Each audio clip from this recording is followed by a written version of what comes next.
দেখছি সুলতানকে, এবং সুলতানের কাজে একাডেমিক অনেকে বলছেন যে হচ্ছে উনি ঠিক প্রফেশনেট আঁকতে পারতেন না বা ওই রকম ইয়ে হতো না।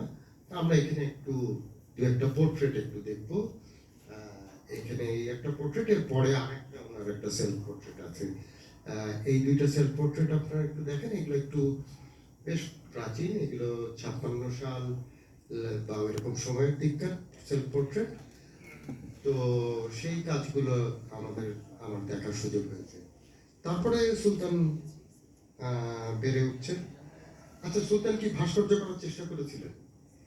আমি অনেকগুলো ড্রয়িং পাচ্ছি, যে ড্রয়িংগুলো দেখে আমার মনে হচ্ছে উনি বোধহয় ওরকম কিছু করার চিন্তা করছেন, কারণ ওখানে একটা বেস দেখতে পাচ্ছি।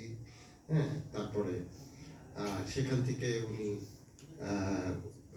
আঁকছেন। এখন আমি জানি না যে উনি আসলে ভাস্কর্য করেছিলেন কিনা, কিন্তু মনে হয় ভাস্কর্য করার চেষ্টা করেছিলেন। কারণ ঠিক তার পরের কাজটাই যদি আপনারা একটু দেখেন, এটার পরের কাজটা, সেখানেও আমার কাছে মনে হচ্ছে একজন ভাস্কর মনে হয় ড্রয়িং করছেন, দেখে আমার মনে হচ্ছে। উনি তখন নানা বোঝাপড়ার মধ্যে দিয়ে যাচ্ছিলেন, বুঝতে চাচ্ছিলেন আমাদের মানুষ কেমন, বুঝতে চাচ্ছিলেন আমাদের শিল্পের ভাষা কেমন হবে। তারপরে আমরা দেখলাম যে হচ্ছে আরো একটা কাজ দেখেন, এখানে উনি বোঝার চেষ্টা করছেন মনে হয় যে আমাদের ফর্মগুলোতে থেকে উনি কিছু করতে পারেন কিনা, পুতুল বা ওখান থেকে একটা ইয়ে করার চেষ্টা করছেন। তারপরে একটা ছোট একটা ড্রয়িং দেখেন, এই ড্রয়িংটাও আমার কাছে মনে হচ্ছে ওইরকম একটা কিছু, যে ওইরকম কিছু করতে চাচ্ছেন। তারপরে কাজটাও দেখেন, এটাও কিন্তু আমার কাছে মনে হচ্ছে যে আমাদের আগের যে কাঠের পুতুলগুলো হতো, সেগুলো থেকে উনি কিছু করার চেষ্টা করছেন। এরপরে দেখেন একটু আবার ফর্মগুলা বৃত্তাকার হয়ে যাচ্ছে, একটু আরেকটু পরিবর্তিত হচ্ছে। তারপরে এই যে এই হঠাৎ করে যে মাসল আসার কথা যে বলছে, যে হচ্ছে একেবারে কি বলে মুক্তিযুদ্ধ, আমার কাছে মনে হচ্ছিল যে মুক্তিযুদ্ধ তার ভিতরে এমনি এমনি কাজ করছিল। আর একটা বড় কারণ আপনাদের একটু বুঝতে হবে যে হচ্ছে উনি কাদের সংস্পর্শে ছিলেন। এমনি তো তখন সারা বিশ্ব জুড়ে একটা সমাজতন্ত্রের একটা ইয়ে চলছিল, সবাই একটা সেটার চিন্তা কি ওনার মধ্যে পড়েছিল। আমি দেখছি যে হচ্ছে ওনার আশেপাশের বন্ধু বান্ধব, যাদেরকে আমি অন্তত জানি, যাদের সাথে আমি কথা বলেছি, তারা সবাই বামপন্থী ছিলেন, এবং তাদের একটা বড় অংশই বামপন্থী ছিলেন।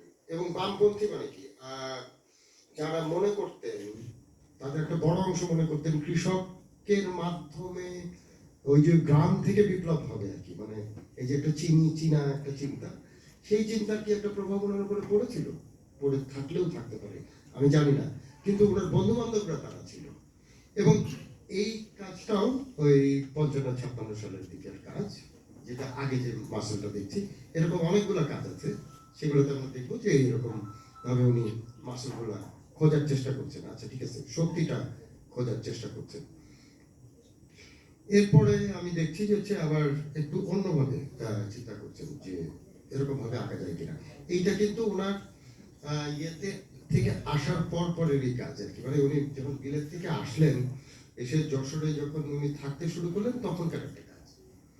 তো এটাতে দেখেন আপনি যে এখানে আমরা একটু দেখছি যে আবার একটু উপর থেকে দেখে তারপরে উনি আবার আঁকছেন। এরপরে আমরা ঠিক একদম ওনার যে ফর্মাল পেন্টিং গুলো আমরা দেখি, সেইগুলো পেন্টিং আমরা দেখতে পাচ্ছি। সেখানে দেখেন যে একটুখানি ওই যে আমি ওই পাটা খুব নোটিস করলাম আর কি, পাটা নোটিস করলাম একটা কারণে। ওই ছবিটাতে আপনারা দেখেছেন যে পা তো এইভাবে সাধারণত যারা ইয়ে করে ওইভাবে হয় না। সুতরাং কিন্তু ওই সমস্ত ধাপ থাকতেন না, একটা ঘোরের মধ্যে আঁকতেন, যে কারণে আমরা অনেক সময় তাকে আধ্যাত্মিক মানুষ হিসেবেও দেখি।